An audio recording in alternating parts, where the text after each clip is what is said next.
relações sexuais entre os... Então, tem dois psicólogos de São José do Rio Preto, interior de São Paulo. Um deles é o Álvaro Fernandes, a outra é a Sônia Maria Trigo Alves.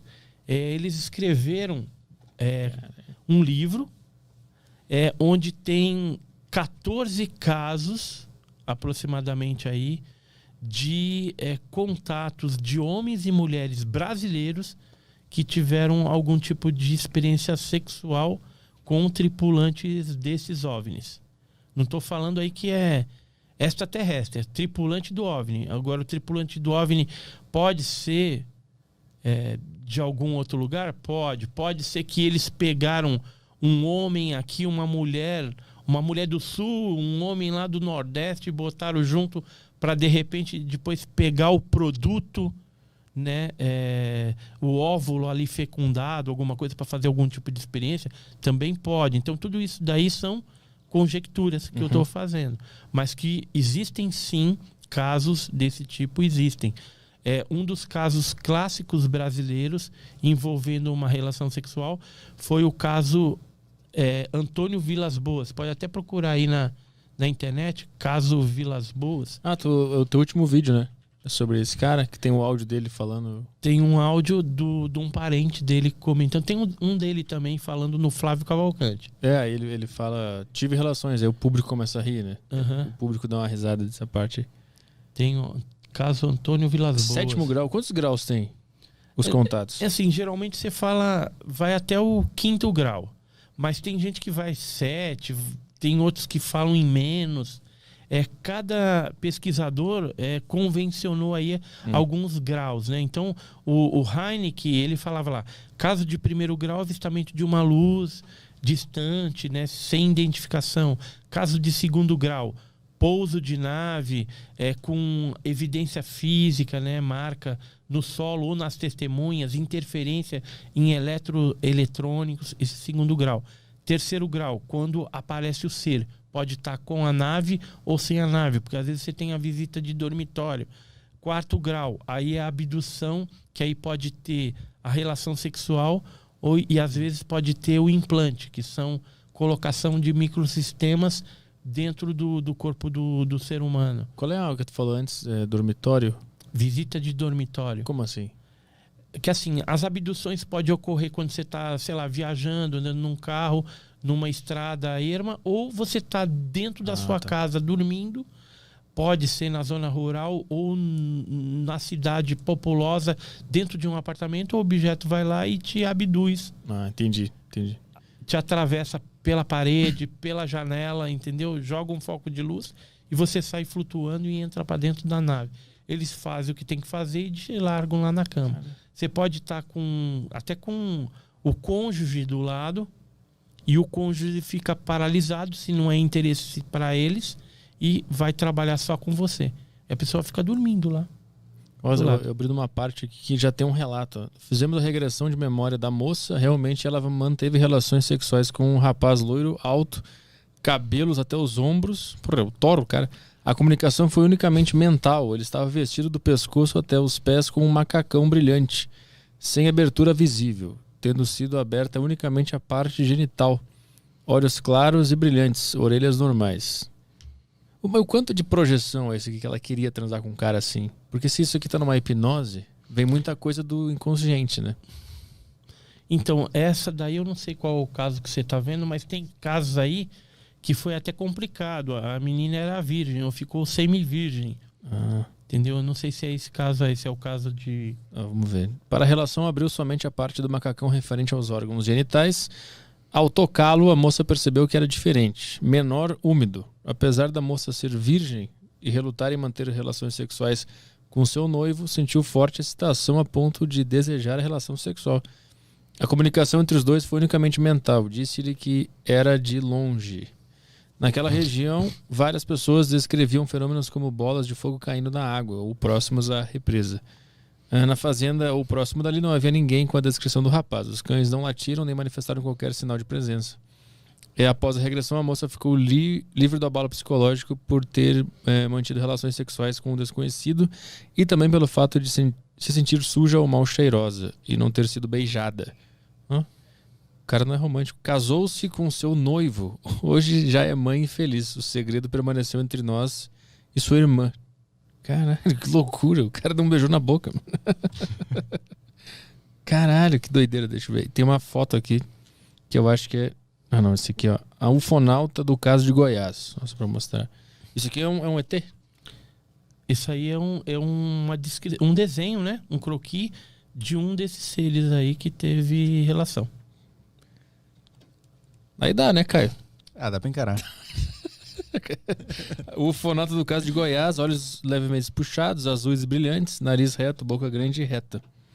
Aí tem aqui. Então, aí, nesses casos aí, eles tiveram a preocupação de pegar mais esses detalhes, né, da relação mesmo. Aí eles fizeram esse caso. Geralmente, os casos que envolvem isso, ele é um pouco mais complexo, né? Tem uma série de outros detalhes. O caso Vilas Boas, por exemplo, você vai ver lá que tem todo um... Dá para fazer até um filme, né? Caso Vilas Boas. Tô com a câmera aqui, ó. O caso Vilas Boas está entre os mais famosos casos ovniológicos brasileiros. É a mais antiga alegação de abdução conhecida no mundo. O que aconteceu com esse cara? Então, ele estava em São Francisco de Sales, em 57, e lá ele estava arando a terra, preparando a terra para plantar no seu trator, quando um objeto desse, ele já tinha visto alguns dias antes, junto com parentes também, mas nesse dia especificamente, o objeto veio, pousou e desceram uns seres pequenininhos, vestindo uma espécie de escafandro. E aí ele tentou pular, porque o trator parou também de funcionar. Aí ele pulou na terra fofa, tentou correr, mas os seres agarraram ele e levaram para dentro da nave. Dentro da nave ele foi despido, passaram uma espécie de óleo no corpo dele. Ele chegou até a vomitar no campo do compartimento que ele estava. E saiu algumas coisas da parede, como se fosse uma névoa e um cheiro meio diferente. E aí depois eles tiraram o sangue do queixo dele, ficou com os hematomas no queixo. E aí entrou uma mulher, que nos desenhos aí aparece uma loira, tal, mas não era assim. Ela era feinha, segundo o que ele disse. E aí teve a relação com ele e tudo. Depois ela, sem falar nada, ela apontou para ele, para a barriga, e apontou para cima. Tipo uma mímica, né? Que o produto da barriga vai nascer em cima, em algum lugar. E aí depois largaram ele, né? Aí ele teve problemas de saúde, ficou umas manchas no corpo, ele foi tratado pelo Dr. Silvio Lago, lá no Rio de Janeiro. Posteriormente, ele viu umas inscrições também dentro do disco.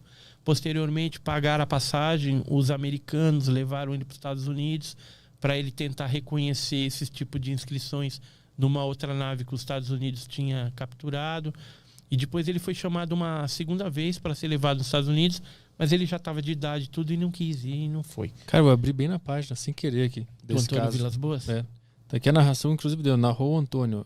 Aquela fala era diferente de qualquer som que já ouvira. Parecia latidos e ganidos, parecendo sons de animais. A conversa parou, os raptores despiram Antônio, que gritou e lutou, mas seus esforços foram inúteis. Antônio pensou, será que vão me matar? Apesar de usarem de força para conter Antônio, em momento algum o machucaram. Um dos ufonautas, que é um dos ETs, né, aproximou-se dele com o que parecia ser uma esponja molhada e esfregou em todo o seu corpo. O óleo que tu falou. Aquele óleo, né? Um negócio viscoso. E aí deixaram-nos por alguns instantes sozinho. Depois disso foi levado para uma porta que tinha dizeres em vermelho, ó, que tu disse, no alto. Tentou memorizá-la, apesar de nada significar para ele, pois eram caracteres desconhecidos. Os símbolos eram vermelhos e talvez devido a efeito luminoso pareciam estar a uns 5 centímetros de saliência do metal da porta. Cara, bem detalhado. Nesta sala, os ufonautas aproximaram-se com algo parecido a um cálice. Aí pegaram o sangue ali do queixo. Foi deixado sozinho por aproximadamente 30 minutos. Depois ouviu barulho na porta, viu com surpresa entrar uma mulher nua caminhando em sua direção. Segundo Antônio, a mulher a mais bonita que já viu. Sua altura, segundo ele, não ultrapassava seus ombros. Não, então isso aí é um fato errado, entendeu? Que divulgaram. Que ele falou que não era tão bonita assim, não. Seu cabelo liso abundante, blá blá. Vamos ver como que foi. Provavelmente esse negócio de terem escrito, né, que era bonita é porque teve o Gigi, que era um francês, e na época ele transformou esse caso em quadrinhos, em história em quadrinhos colorido, e aí ele fez uma mulher bonita, né? Então muita gente leu a história provavelmente a partir de lá e aí não tinha a informação correta. Os pelos públicos vermelhos chamaram sua atenção. Pode ser também, porque ele está descrevendo aqui uma mulher bonita, né? Pode ser que também eles tentam simular o que um cara aqui gostaria, né? Mas já que ele falou que era feia, na verdade... Não, ele mesmo falou que... O orfanato aproximou-se de Antônio e, apoiando-se nas pontas dos pés, esfregou sua cabeça na dele, encostando seu corpo sensualmente, deixando claro que desejava manter relações sexuais com ele. Ele sentiu uma excitação incontrolável, coisa que nunca lhe acontecera antes, e logo praticaram o ato. Foi um ato normal e ela se comportava como qualquer mulher. Depois houve um período de carícias comum seguido de nova relação. Porra, mandou 2. Mais tarde ele esclareceu que em nenhum momento ela o beijou. Os caras não gostam de beijar. Os caras não gostam de dar beijo na boca. Apenas mordeu carinhosamente no queixo. Eles têm um negócio com queixo, essa raça aqui também, né? Cara, que loucura. Aí mostra aqui sobre ele. Ele vai lá no Dr. Fontes e faz os exames. O Dr. Fontes, o Dr. Silvio Lago, Irene Granke. Cara, que loucura. São 17 relatos, é isso? Aqui nesse livro? Tem um monte aí. Isso é alguns, só brasileiros, né? Mas tem uns casos também norte-americanos. Mais uns desenhos aqui. Esse é o caso Mirassol. E aí, Caio? Mirassol, São Paulo. Cara? Torava. A mulher do caso do agrimensor. Altura, 1,30. Ah, não. Ah, não mesmo. Cara, que loucura. Esse livro tem pra vender na internet? Olha, muito difícil. Acho que agora só em sebo de livro mesmo. Queria ler tudo que tem aí. Deve ter na internet, talvez tenha um PDF.